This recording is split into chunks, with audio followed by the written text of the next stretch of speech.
வணக்கம். ராஜராஜன் வாசன் இந்திய மறுமலர்ச்சி இயக்கம். ராஜராஜன் தர்பார்.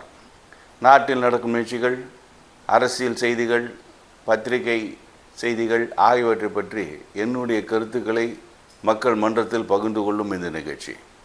இன்றைக்கு இடஒதுக்கீடு அரசியல் அப்படிங்கிற ஒரு தலைப்பில் என்னுடைய கருத்தை உங்களுடன் பகிர்ந்து கொள்ள வேண்டும் என்று நினைக்கிறேன். இதில் என்னன்னா, இடஒதுக்கீடுக்காக நம்ம வன்னியர் தலைவர், அவர் வன்னியர் சார்பாக வரக்கூடிய பாட்டாளி மக்கள் கட்சி தலைவர் அன்பு ராமதாஸ் அவர்கள் அடுத்த மாதம் பக்கத்தில் ஒரு போராட்டம் ஆரம்பிக்க போகிறோம் என்று சொல்லியிருக்கிறார். அதாவது வன்னியர்களுக்கென்று தனியாக ஒரு 10% மேலே ஒரு இடஒதுக்கீடு தேவை அப்படின்ற அந்த சமூகத்துக்காக ஒரு இடஒதுக்கீடு ஜாதி வாரியாக வர்றது மாதிரி ஒரு அந்த எண்ணத்தில் ஒரு போராட்டம் ஆரம்பிக்கிறோன்னு சொல்கிறது. இதே இந்த போக்கு சரியான போக்கு இல்லை. இது கண்டிக்கத்தக்கது என்பது என்னுடைய தாழ்மையான அபிப்பிராயம். ஆகவே இந்த போராட்டத்தை பற்றி அதிகமாக நான் பேச போவதில்லை. ஆனால் இந்த எண்ண ஓட்டம் ஜாதி வாரியாக இடஒதுக்கீடு அப்படிங்கிற ஒரு கான்செப்ட், அதை பற்றி என்னுடைய கருத்துக்களை இங்கே பகிர்ந்து கொள்ள வேண்டும் நினைக்கிறேன். அதற்கு முன்னால் முதல்ல இடஒதுக்கீடு அதை பற்றி ஒரு 2 நிமிஷம் பார்த்துட்டு மீதி ஜாதி வாரி என்றதை பற்றி பிறகு பேசுவோம். ஏதோ ஒரு காரணத்தினால் பல ஆண்டுகளாக, அதாவது தலைமுறையாக சமூகத்தில் சில அமைப்புகள், சில சமூகத்தினர்கள் பிற்படுத்தப்பட்டு விட்டார்கள். மற்றவர்களுக்கு இருந்த வாய்ப்பு சில வகுப்பினருக்கு இல்லாமல் போய்விட்டது சமூகத்தில். ஆகவே சமூகத்தில் ஒரு ஏற்றத்தாழ்வு இருந்தது. ஒரு உயர் ஜாதி, நடுவில் ஜாதி, தாழ்ந்த ஜாதி அப்படிங்கிற மாதிரி ஒரு இது அவங்களுக்கு சரியான வாய்ப்பு இல்லாத காரணத்தினால் அவர்களால் சமூகத்தில் முன்னேற முடியாத ஒரு நிலை சில நூற்றாண்டுகளாக இருந்தது. அதை சமம் செய்வதற்காக, அந்த வேறுபாடுகளை போக்கி எல்லோரும் ஒரு பக்கத்தில் வரணும் அப்படிங்கிறதுக்காக இந்த இடஒதுக்கீடு அப்படிங்கிற ஒரு கான்செப்ட் நம்ம பழம்பெரும் தலைவர்கள் அவர்கள் உருவாக்கிய ஒரு அருமையான கான்செப்ட். அதாவது சமூகத்தில் பிற்படுத்தப்பட்டவர்கள், பிற்படுத்தப்பட்டவர்கள் இவர்களெல்லாம் முன்னேறிய வகுப்பினருக்கு ஈக்குவலாக வரணுன்னா அவங்களுக்கென்று ஒரு தனியாக ஒரு ஒதுக்கீடு கொடுக்கணும். ஒரு இடத்துல 100 இடங்கள் இருக்குன்னா அதில் ஒரு குறிப்பிட்ட சதவீதம் இவர்களுக்கென்று கொடுத்தால் இவர்கள் முன்னேறிய வகுப்பினர்களோடு சேர்ந்து காம்பீட் பண்ணி அந்த இடத்துக்காக இவர்கள் காம்பீட் செய்ய வேண்டிய நெசசிட்டி இல்லாமல் இவர்கள் தனியாக அந்த ஒரு செக்ஷனுக்குள்ளே இவங்க காம்பீட் பண்ணி மேலே வர முடியும். ஸோ அட்வான்ஸ்டு பீப்புளோடு இவங்க காம்பீட் பண்ணாமல் இவங்களுக்கென்று ஒரு தனியாக ஒரு சதவீத இடஒதுக்கீடு கொடுத்து அந்த சீட்டுக்காக இவர்கள் முயற்சி செய்வர்கள் கிடைக்கும். அது பணியாக இருக்கட்டும், கல்லூரி ஆகட்டும், படிப்பு, பணி ஆக எல்லா விஷயங்களையும் அது ஒரு இடஒதுக்கீடு என்பது. ஸோ அப்படி பார்க்கும்போது நம்ம இதில் பட்டியலினத்தினர் அவங்களுக்கெல்லாம் ஒரு 18%, அதுக்கப்புறம் பிற்படுத்தப்பட்டவர்கள் தமிழ்நாடு பொறுத்த வரைக்கும் நான் சொல்கிறேன் ஒரு 32% ஒரு காலத்தில் ஆரம்பத்தில் அப்படி தான் இருந்தது. பின்படுத்தப்பட்டவர்களுக்கு ஒரு 32%. இது ரெண்டும் போக மீதி இருக்கிற 50% முழுக்க ஓப்பன் கோட்டா. அது யார் வேணால் வரலாம். ஃபார்வர்ட் கம்யூனிட்டிக்காக கிடையாது. அந்த 50ங்கிறது எல்லாத்துக்குமே இந்த 1832 இருக்கிறவங்க கூட, பட்டியலினத்தவர்களும் சரி, பிற்படுத்தப்பட்டவர்களும் சரி, இவர்களும் அந்த 50% தகுதி இருந்தால் அவங்களுடைய சரியாக திறமையை நிரூபித்தால் அதுலேயும் வரலாம். ஸோ அப்படிங்கிற மாதிரி ஒரு ஓப்பன் கோட்டா. இது ரொம்ப அழகாக போயிட்டு இருந்தது. ஆனால் அதிமுக ஆட்சியில் எம்ஜிஆர் ஒரு பீரியடில் ஒரு திடீர்னு ஒரு மாற்றத்தை கொண்டு வந்தார். அரசியல் தான் அதில் மெயின் காரணம். எல்லாம் இவர் ஒரு எலெக்ஷனில் தோற்று விட்டார். அதாவது பார்லிமெண்ட் எலெக்ஷனில், சட்டசபை எலெக்ஷனில் வின் பண்ணார். இப்போ பார்லிமெண்ட் எலெக்ஷன் போது ஒரு 2 சீட்டு என்னமோ தான் ஏடிஎம்கே கிடைச்சது. ஏன்னா அப்போ தான் ஒரு பிற்படுத்தப்பட்டதை பற்றி சில இந்த க்ரீமி லேயர் அதெல்லாம் கொஞ்சம் பேச ஆரம்பித்தார். அவர் 32%லேயும் அதிக வருமானம் உள்ளவர்களை நீக்கலாமா அப்படிங்கிற மாதிரி ஒரு இது பேசினார். உடனே அவருக்கு அகெயின்ஸ்டாக மக்கள் ஓட்டு போட்டாங்க அப்படின்னு இவர் நினச்சிட்டு அந்த எலெக்ஷன் முடிஞ்ச அடுத்த வாரமே ஒரு புதுசாக அனௌன்ஸ் பண்ணுறார். 32%லேயும் முன்னாடி இருந்த பிரகாரம் 32%, அதிக வருமானம் உள்ளவர்களுக்கு அந்த 30% தேவையில்லை என்று சொன்ன அதே எம்ஜிஆர் அந்த எலெக்ஷனில் அவர் தோத்துட்டார் அப்படின்ன உடனே அடுத்த வாரம் இது புதுசாக ஒன்று அனௌன்ஸ் பண்ணுறார். அதாவது அந்த கிரீமி லேயர், அதாவது வசதியானவர்களுக்கு விலக்கு அப்படிங்கிறத கூட இல்லாமல் அதையும் எடுத்துட்டு 32% சாதாரண பிற்படுத்தப்பட்டவர்களுக்கு 32% இருந்ததை 50% மேலே கொண்டு வந்தார். இது என்ன ஒரு அரசியல்? இதில் முழுக்க முழுக்க அரசியல் தானே சொல்ல முடியும். ஒரு எலெக்ஷனில் தோத்துட்டோங்கிற ஒரே காரணத்துக்காக 32லேருந்து 51 வரைக்கும் அவர் கொண்டு வந்தாருன்னா இது காரணம் வந்து பிற்படுத்தப்பட்டவர்கள் மக்கள் மேலே இருக்கிற அக்கறை என்று சொல்லக்கூடாது. இது முழுக்க முழுக்க அந்த அரசியலில் அந்த எலெக்ஷனில் தோத்ததனோட பிரதிபலிப்பு தான் இது. ஸோ அவர் அப்போ ஆரம்பித்து வச்சது அதுக்கப்புறம் இன்னும் அப்படியே அந்த 50% 51% அப்படியே போயிட்டுருக்குது. ஸோ அந்த ஒதுக்கீடு பார்த்தீங்கன்னா 51%, அப்புறம் 18, கிட்டத்தட்ட 68% மேலே வந்து பொது இதில் போய் மீதி வந்து ஒரு 30% பக்கத்தில் தான் பொது ஒதுக்கீடுக்கு ஓப்பன் கோட்டாவில் போகுது. இது வந்து ஒரு நேச்சுரல் ஜஸ்டிஸ் இல்லைங்கிறது என்னுடைய கருத்து. சுப்ரீம் கோர்ட்டு முன்னாடியே ஒரு இது சொல்லியிருந்தது, எந்த கோட்டை ரிசர்வேஷன் எது இருந்தாலும் 50%க்குள்ளே தான் இருக்கணும் எல்லா ரிசர்வேஷனும். 50%க்கு மேலே வந்து மீதி 50 வந்து ஓப்பன் கோட்டாவாக இருக்கணும். அதில் எல்லா சமூகத்திலும் எல்லாருமே வந்து அதில் வந்து கலந்து கொள்ள முடியும். அவங்க வந்து காம்பீட் செஞ்சு அவங்களுக்கு திறமையும் தகுதியும் பார்த்து அவங்க வரணும். எந்த விதமான ரிசர்வேஷன் இருந்தாலும் 50%க்குள்ளே தான் அது இருக்கணும். ஆனால் இங்கே எம்ஜிஆர் அந்த எலெக்ஷனில் தோற்ற ஒரே காரணத்தினால 50%க்கு மேலே கொண்டு வந்து அது கூட அந்த பட்டியலினத்தவர்கள் அவங்களோட 18 சேர்த்தோம்னா கிட்டத்தட்ட 68-69% அது போயிட்டு இன்றைக்கு வந்து சமூக இதுதான் சமூக நீதினு அவங்க சொல்லிகிட்டு இருக்காங்க. ஆனால் சமூக அநீதி தான் அதோட உண்மையான எண்ணம், அதோட கருத்து வந்து பார்த்தோம்னா. ஆகவே இந்த ரிசர்வேஷன் அப்படிங்கிறதுல வந்து அதில் ஒன்றே ஒன்று சொல்லலாம், முன்னாடி சொன்ன மாதிரி ரிசர்வேஷன் வந்து தேவையா இல்லையாங்கிறது ஒரு வாக்குவாதம் போயிட்டுருக்குது. அது வந்து நம்ம வந்து முழுக்க எடுக்க முடியாது. இன்னும் என்ன ஆண்டாண்டு காலமாக பரம்பரையாக பிற்படுத்தப்பட்ட மக்கள் இருந்திருக்கிறார்கள். ஸோ அவர்கள் வந்து முன்னேறிய வகுப்புகளோடு காம்பீட் பண்ணணும். இன்னும் ஒரு ஃபியூ இயர்ஸ் வந்து அது போகணும். ஆனால் முன்னாடி இது பிரகாரம் ஒரு 50-60 வருஷத்தில் சுதந்திரம் அடைஞ்சதுக்கப்புறம் இது வந்து அனௌன்ஸ் பண்ணாங்க இந்த ரிசர்வேஷன். அதுக்கப்புறம் ஒரு 50 இயர்ஸ்க்கு அப்புறம் இதை பற்றி ரிவ்யூ பண்ணலாம் அப்படிலாம் நினச்சாங்க. ஆனால் இன்றைக்கி 70 வருஷம் 75 வருஷம் ஆக போகுது. ஆனால் கூட யாருக்கும் வந்து இந்த ரிசர்வேஷனை வந்து குறைக்கணுமோ ஒரு அந்த பெர்சன்டேஜை குறைக்கணுங்கிற எண்ணம் சுத்தமாக கிடையாது. அது இல்லாட்டி கூட பரவாயில்ல. ஏன்னா இதில் எதுக்கு சொல்ல வரேன்னா, இந்த 75 வருஷமாக இந்த ரிசர்வேஷன் உண்மையாக பயனுள்ளதாக இருந்திருந்தால் இந்த சமயத்தில் கிட்டத்தட்ட 2 ஜென்ரேஷன் வந்தாச்சுன்னு வச்சுக்கலாம். அந்த 75 வருஷம்னா அப்போது வந்து அந்த பர்சன்டேஜோட ரெக்குவயர்மெண்ட் வந்து குறைஞ்சிருக்கணும். பிற்படுத்தப்பட்டவர்கள் 32ஓட இன்னும் குறைக்கலாம் உண்மையிலே பார்த்தா. ஆனால் குறைக்கலன்னா கூட பரவாயில்ல, அதிகப்படுத்தக்கூடாது. குறைக்கணுங்கிறது தான் உண்மையில் அதோட எண்ணம் நிறைவேறிக்குன்னு அர்த்தம். அதோட நோக்கம், ரிசர்வேஷன் நோக்கம் என்ன? பிற்படுத்தப்பட்டவர்கள் ஃபார்வர்ட் கம்யூனிட்டியோட காம்பீட் பண்ணுறக்கூடிய அளவுக்கு அவங்க திறமை வளரணும். அதுக்காக ரிசர்வேஷன். அப்போ போக அவங்க திறமை வளர்ந்தது அப்படின்னா அவங்களுக்கு வேண்டிய அந்த ரிசர்வேஷனோட பர்சன்டேஜ் கம்மியாகணும். அப்போ தான் அவங்களோட வளர்ந்தார்கள் முன்னேறினார்கள் என்ற அர்த்தம்.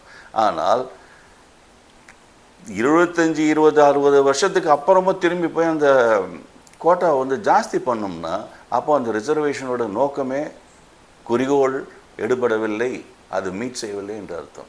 ஆகவே அதுக்கு ரிசர்வேஷன் பர்பஸே இஸ் நாட் சர்வ்டுங்கிறது என்னோட கருத்து. அதுக்கடுத்தது நம்ம இப்போ அந்த ஜாதி வாரி வருவோம். இந்த ஜாதி வாரின்றது இது புதுசாக இப்போ திரும்பி ஆரம்பிச்சிருக்காங்க. ஜாதி வாரி கணக்கெடுக்கணும், ஜாதியே வேண்டாம் என்று சொல்லி கொண்டிருந்த நம்மளுடைய மக்கள் எல்லாரும் இன்றைக்கு ஜாதி வாரி வேணும், ரிசர்வேஷன் கூட ஜாதி வாரி ரிசர்வேஷன் வேணும். இந்த அளவுக்கு அரசியலில் வந்து ஜாதியை வந்து உள்ளே வந்து புகுத்தி சமூக ஒற்றுமையை குலைக்கக்கூடிய ஒரு செயல் என்று சொல்லலாம். அது வன்மையாக கண்டிக்க வேண்டும். ஆனால் கண்டிப்பதற்கு தைரியம் யாருக்கிட்டும் கிடையாது, அரசாங்கத்துக்கும் சரி மற்றவர்களுக்கும் சரி. ஒரு ஜாதியும் எங்களுக்கு வந்து இவ்வளோ பர்சன்டேஜ் மக்கள் தொகையில் இருக்காங்க, எனக்கு வேணும் ரிசர்வேஷன். அந்த பிற்படுத்தப்பட்டவர்களுக்கு கொடுத்த 50% இல்லை 10% வந்து வன்னியர்களுக்கு வேண்டும், இன்னொரு 10% இன்னொருத்தருக்கு வேண்டும். இவங்க ஒரு கம்யூனிட்டி வந்து ஆரம்பித்தாங்கன்னா மற்ற கம்யூனிட்டியும் அதே மாதிரி கேட்பாங்க இல்லையா? ஒரு கம்யூனிட்டிக்கு மட்டும் 10% கொடுத்து, அதுவும் கொடுத்துட்டாங்க போன இல்லை, அது கொடுக்கணும்னு சொல்லிட்டு ஒரு ப்ரொப்போசல் வேறு வந்தாச்சு சட்டசபை வரைக்கும்.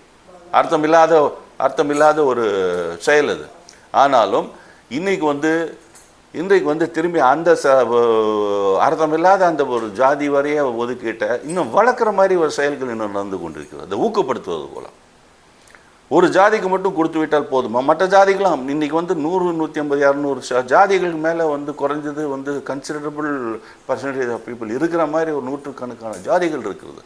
எல்லாத்துக்கும் ஒரு பர்சன்டேஜ் போட்டுட்டு இருந்தோன்னா அர்த்தம் இருக்குது. அது அரசாங்கம் தான் என்ன தான் செய்ய முடியும்? அதுக்கு உடனே அந்த அரசாங்கத்தை திமுக அரசாங்கத்துக்கு சமூக நீதிக்கும் சம்மந்தம் இல்லை, அவர்கள் வன்னியர்களுக்கு இடஒதுக்கீடு கொடுக்கவில்லை என்றால் இவர்கள் வந்து எதுக்குமே சமூக நீதிக்கே இவர்கள் எதிரானவர்கள் என்று திமுகவுக்கு அகைன்ஸ்டாக இவர் வந்து பேச ஆரம்பிக்கிறார். அன்புமணியும் சரி இவரும். இவங்களுக்கு 10% கொடுத்தா தான் திமுக வந்து நீதி சமூக நீதிக்கு பாடுபடுன்னு அர்த்தமா. வன்னியர்களுக்கு கொடுக்கவில்லை என்றால் உடனே எல்லாத்துக்கும் அது எதிர்ப்பு அப்படின்னு சொல்லிட்டு இவர்கள் வந்து பேச ஆரம்பிக்கிறார்கள். இது முதல்ல வன்னியர்கள் என்று இருக்கு. வன்னியர்களுக்காக எதிராக நான் பேசவில்லை. வன்னியர்கள் எப்படி ஒரு ஜாதி, அது ஒரு முக்கியமான ஜாதி, தமிழ்நாட்டின் வளர்ச்சிக்கு பாடுபட்ட ஜாதி, அதில் எந்த விதமான சந்தேகமும் இல்லை. ஆனால் இதை போன்ற மற்ற சமூகத்திலும் இருக்கிறார்கள் இல்லையா? இவங்களுக்கு மட்டும் 10% கொடுத்தா மற்றவங்களாம் வாய மூடிட்டு இருப்பாங்களா? இவர் ஒரு போராட்டம் வாங்கி அதில் ஒரு 10% வாங்கினா இன்னொரு அதிகம் போராட்டம் வாங்கினா இன்னும் நிறையா கிடைக்கும்னு சொல்லிட்டு மற்ற சமூகத்தினரும் போராட ஆரம்பிப்பாங்க. அப்படி போனால் அடுத்த ஒரு 10 வருஷம் வந்து போர்க்காலமாக தான் இருக்கும் தமிழ்நாடு. இது கூட ஒரு சிந்திக்க முடியாமல் இவர்கள் வந்து வேண்டுமென்று அரசியல் செய்வது தான் வன்மையாக கண்டிக்க வேண்டும். ஜாதி எதுக்காக வேணும்னா, இவங்க முன்னாடி வந்து முதல்ல ரிசர்வேஷன் பண்ணும்போது ஏதோ ஒரு அடிப்படை தேவைப்படும்.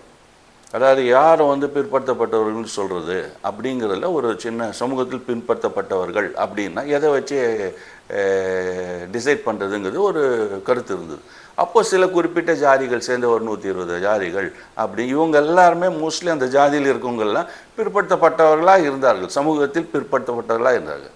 ஜாதி பின்பற்றவர்கள்னு சொல்ல முடியாது, ஜாதியில் உள்ள மக்கள் வந்து சமூகத்தில் சில பிற்படுத்தப்பட்டவர்களாக இருந்தார்கள். ஆகவே இந்த ஒரு 100 ஜாதிகள் சேர்ந்து பிற்படுத்தப்பட்டவர்கள் அப்படிங்கிற ஒரு ஹெட்டில் கொடுத்து அந்த பிற்படுத்தப்பட்டவர்களுக்காக பர்சன்டேஜ் வந்து 30%, 70% என்று சதவீதம் கொடுக்கப்பட்டது இடஒதுக்கீடு. இதை நல்லா கவனிக்கணும். ஜாதிக்காக பர்சன்டேஜ் இடஒதுக்கீடு கிடையாது. இந்த ஜாதியை வந்து பிற்படுத்தப்பட்டவர்கள் வருகிறதா இல்லை முன்னேறிய வகுப்பில் வருதா என்று முடிவு பண்ணி பிற்படுத்தப்பட்டவர்களுக்காக ஒரு இடஒதுக்கீடு. 2 ஸ்டேஜ். ஜாதிக்காக டைரக்டாக இடஒதுக்கீடு கிடையாது. அந்த 10 ஜாதி இருக்கட்டும், 100 ஜாதி இருக்கட்டும், இவங்க எல்லாம் குரூப்டு டுகெதர் ஆஸ் பிற்படுத்தப்பட்டவர்கள். ஆகவே அவங்களுக்கு ஒரு பர்சன்டேஜ். இந்த ஜாதிகள் இன்னும் அடுத்த ஒரு 100 ஜாதிகள் நன்றாக முன்னேறியவர்கள் அவங்களாம் வந்து ஃபார்வர்ட் கம்யூனிட்டி அப்படின்னு சொல்கிறோம். ஸோ அந்த கம்யூனிட்டி பேஸ்டு அதுக்கு தான் ரிசர்வேஷன் ஒழிய ஜாதிக்காக டைரக்ஷன் இது கிடையாது. ஆனால் முதல் தடவை பிற்படுத்தப்பட்டவர்களா அப்படின்னு கண்டுபிடிக்கிறதுக்காக ஒரு அடிப்படை வேணுங்கிறதுக்காக ஜாதியை வச்சு ஒரு பேஸ் பண்ணி எடுத்தாங்களுடைய ஒன் டைம் தான் அது. 70 வருஷம் 75 வருஷத்துக்கு முன்னாடி அது ஒரு டைம் அது டிசைட் பண்ணிவிட்டு அதோட ஜாதியை மறந்துடணும். அது 10 ஜாதியோ 100 ஜாதியோ 500 ஜாதியோ இவங்க எல்லாருமே சேர்ந்து பிற்படுத்தப்பட்டவர்கள் என்ற ஹெட்டிங் கீழே வராங்க. ஸோ அவங்களுடைய இடஒதுக்கீடு அப்படின்னு கொடுக்கும்போது அந்த 100 ஜாதிகளும் அதை வந்து பகிர்ந்துக்கணும். அதுதான் நல்ல அணுகுமுறை. ஒவ்வொரு ஜாதியும் எனக்கு வந்து பர்சன்டேஜ் வேணும்னு கேட்டால் அதுக்கப்புறம் இருக்கிறதே 30%, 50% எல்லா ஜாதிக்கும் கொடுக்க ஆரம்பிச்சோன்னா இட் பிகம் டோட்டலி ஃபிசில்ட் அவுட். இப்போதைக்கு 3 கேட்டகரி: பட்டியலினத்தார், பிற்படுத்தப்பட்டவர்கள், முன்னேறியவர்கள். இது 3 போதும். High, medium, low. ஸோ இவங்களுக்கு ஒரு பர்சன்டேஜ் 50%, 30%, 18% இந்த மாதிரி ஒரு ஹை, மீடியம், லோ இந்த மாதிரி ஒரு 3% கொண்டு வந்துட்டோன்னா எல்லாமே வந்து கரெக்டாக இருக்கும். ஜாதின்னு ஒரு உள்ளே போனால் ஒன்று ஜாதியை வளர்க்குற மாதிரி ஆகும், ஜாதி துவேஷம் வரும். நீ மணிப்பூரில் அவ்வளோ பெரிய கலாட்டம் ஆனது காரணமே இது தான். சில ஜாதிகளை வந்து உயர்லேருந்து இதில் மாற்றின, அதுலேருந்து இதில் போட்டது, இந்த பர்சன்டேஜ் இவங்களுக்கு கொடுத்தது, இதில் தான் அந்த பிரச்சனையை வந்து இன்றைக்கி மணிப்பூர் கலவரமாகி இத்தனை வருடங்கள் அங்கே பற்றி இருந்தது காரணமே இந்த ஜாதி கலவரம் தான். ஆகவே இங்கே வந்து தமிழ்நாட்டை பொறுத்த வரைக்கும் சுமூகமாக போய் கொண்டிருக்குது. ஃபார்வர்ட் கம்யூனிட்டியும் சரி, பேக்வர்ட் கம்யூனிட்டியும் சரி, பட்டியலினத்தவரும் சரி, எல்லோரும் ஒரு இந்த இடஒதுக்கீடை ஓரளவுக்கு ஏற்றுக்கொண்டு ஒழுங்காக போயிட்டு கொண்டு இருக்கிறார். யாரும் வந்து யாரையும் அப்போஸ் பண்ணலாம். இந்த சமயத்தில் வந்து திரும்பி ஜாதி கீதின்னு கொண்டு வந்தோம்னா இது வந்து சமூக ஒற்றுமையை கண்டிப்பாக குலைக்கும். ஆகவே இதை வந்து வன்மையாக கண்டிக்க வேண்டும். சமூக ஆர்வலர்கள் சரி, மற்ற கட்சிக்காரர்கள் எல்லாரும் வந்து தைரியம் கிடையாதானா. ஏன்னா இவர்கள் வந்து டிஎம்கேவும் அதை வந்து சொன்னோன்னா அவங்களுக்கு வாக்கு போயிடுமோன்னு சொல்லிட்டு அவங்களுக்கு ஒரு பயம். வன்னியர்கள் வாட்டு போயிடுமா அப்படின்னு. ஸோ இவங்களுக்கு வந்து என்ன பண்ணால் சமூக நீதிக்கு பாடுபடணும்னா இவர் வந்து வன்னியர்களுக்கு இடஒதுக்கீடு கொடுத்தா தான் அந்த சமூக நீதி அப்படிங்கிற மாதிரி இவர் பேச ஆரம்பிக்கிறார் அன்புமணி ராமதாஸ். ஸோ இந்த வகையில் இன்றைக்கு வந்து இந்த ஜாதி வாரி போயிட்டுருக்குது. கர்நாடகாவில் வந்து ஜாதி வாரி கணக்கெடுப்பு வேறு நடந்து கொண்டிருக்கிறது. அதெல்லாம் வந்து முக்கியமாக முழுவதுமாக ஒழிக்கப்பட வேண்டும். ஆகவே இந்த சென்சஸ் எடுக்கும்போது கூட இந்த ஜாதின்னு வந்து திருப்பி எடுக்கணும்னு ஆரம்பிச்சிருக்காங்க. எடுத்தால் கூட அப்படி ஒருவேளை எடுத்தால் கூட அது வந்து ஓவரால் இதை வந்துக்கு தான் அதை பயன்படுத்தும் மொழிய அந்த அடிப்படையில் இடஒதுக்கீடை வந்து ஜாதி வாரியாகவோ இது வாரியாகவோ செய்யக்கூடாது. அதை முதல்ல முடிவு பண்ணணும். ரெண்டாவது எந்த விதமான இடஒதுக்கீடு கொடுத்தாலும் இந்த 3 கேட்டகரி தான் இருக்கணும். ஒன்று ஜென்ரல், இன்னொன்று வந்து பேக்வேர்டு, அதுக்கு அடுத்தது வந்து பட்டியலினத்தவர். இந்த 3 கேட்டகரி தவிர்த்து வேறு புது கேட்டகரி வரக்கூடாது. அப்படி இருந்த 3வது கண்டிஷன் என்ன சொல்கிறோன்னா, எப்படிப்பட்ட ரிசர்வேஷன் எத்தனை பர்சன்டேஜ் யார் கொடுத்தா சரி, மொத்த ரிசர்வ்டு பர்சன்டேஜ் வந்து 50% மேலே போகக்கூடாது. 50%க்குள்ளே மற்றவங்களெல்லாம் கொடுத்துட்டு 50% ஓப்பன் கோட்டாவாக இருக்கணும். அப்போ தான் உண்மையிலேயே எல்லா சமூகத்திலும் ஒழுங்காக காம்பீட் செஞ்சு அந்த காம்படிஷன் பிரகாரம் ஓப்பன் இதில் இந்த பின்படுத்தப்பட்டவர்களும் சரி பட்டியலிருந்தவரும் சரி அவங்களோட திறமை வந்து அவங்க வந்து இந்த ஃபார்வர்ட் கம்யூனிட்டின்னு சொல்லக்கூடிய அவங்களோடையும் காம்பீட் பண்ணி அந்த ஓப்பன் கோட்டா சொல்கிற அந்த 50%லும் இவர்கள் வந்து 10-20% இவர்கள் வந்து அதை பிடித்தால் அதை அதை வாங்குவதற்கு இவங்களுடைய திறமையும் தகுதியும் உயர்ந்தால் அதுதான் உண்மையான ரிசர்வேஷனுடைய அந்த எண்ணம், அந்த குறிக்கோள் வந்து வெற்றி அடைந்திருக்குது என்று சொல்லலாம். ஆகவே 2 கண்டிஷன். ஒன்று வந்து ஓப்பன், இந்த ஜாதி வாரின்றது இருக்கக்கூடாதுங்கிறது முதல் கண்டிஷன். ரெண்டாவது வந்து reservation should not exceed 50% open கம்யூனிட்டிக்கு இருக்க வேண்டும். இந்த கருத்துக்களுடன் இன்றைய ராஜராஜன் தர்பார் நிகழ்ச்சி முடித்துக் கொள்கிறேன். நன்றி, வணக்கம். ராஜராஜன் வாசன், இந்தியா மறுமலர்ச்சி இயக்கம்.